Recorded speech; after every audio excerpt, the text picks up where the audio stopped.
And so the guy tries to like badge in back into the vault, and he's like, "Hey, I think my badge, I think that it might be malfunctioning or something." They're like, "No, we turned it off." Can you turn it back on? They're like, "No, fuck off." We had a Marine Corps captain out here who was prior infantry officer. Mm, This guy's like 6'6", good mm, looking guy, big, smart. He was an infantry officer, went through ROTC, mm, and then crossed over to be an intelligence officer. mm, They deployed him out here for it was like 4 months, something like that. I don't know mm, what it does, but he was in a one deep position. Somebody else came out to replace him. They did turnover, and then he showed back up like 3 weeks later. He showed up. He was like, "Yeah, I wasn't doing intel back at my home unit, but out here I'm actually doing intel." So they like mm, put him in mm, charge of the Iran team, and he's like in charge of the analytical lines of effort and mm, managing the team and like getting actual like intel leadership experience.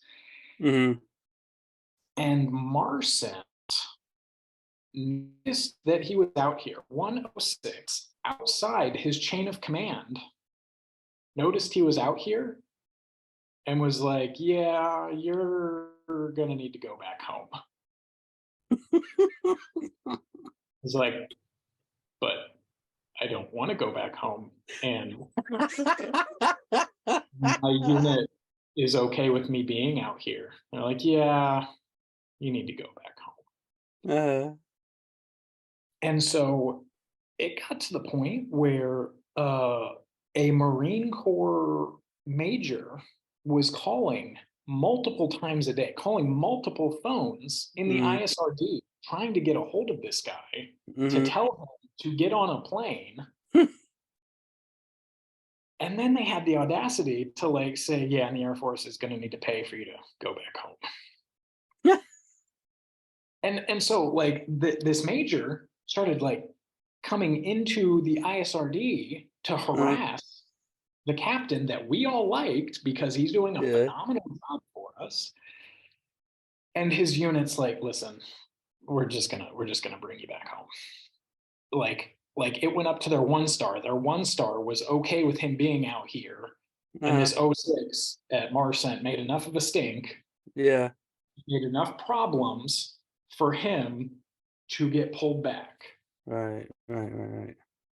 So they revoked this major's access because he didn't have a need to come into the ISR. Like he was badging in, so they shut off his badge because they're like, "Hugh, we're not gonna have you in here like Yeah. antagonizing our people.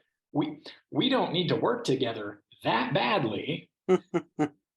And so the guy tries to like badge in back into the vault, and he's like, "Hey, I think my badge, I think that it might be malfunctioning or something." They're like, "No, we turned it off." "Can you turn it back on?" They're like, "No, fuck off."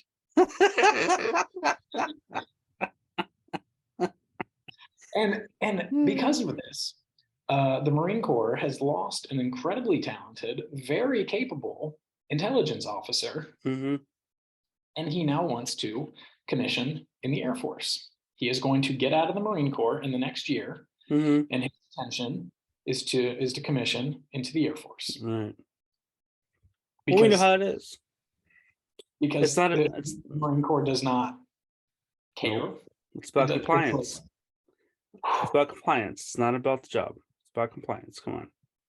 And that's where like people who want that type of society for everyone don't get it. It's like, so let me get this straight. You're willing to just be compliant. What somebody else tells you is the way you're going to be, and you have no say. And no matter, regardless of your talent and your passions and your capability, your job is to be compliant. You want that. That's going to make you happy. Well, yeah, as long as everybody has a job. The problem is that's not the way it's going to work because there's not enough jobs in that system. So you'll have a part of the population with a quota, right? And I there'll be mean, a the entire population yeah, is there'll be a quota-based. lottery, right? Is that what you want? You want a lottery? No, stop, right? Anybody can do anything. Stop it.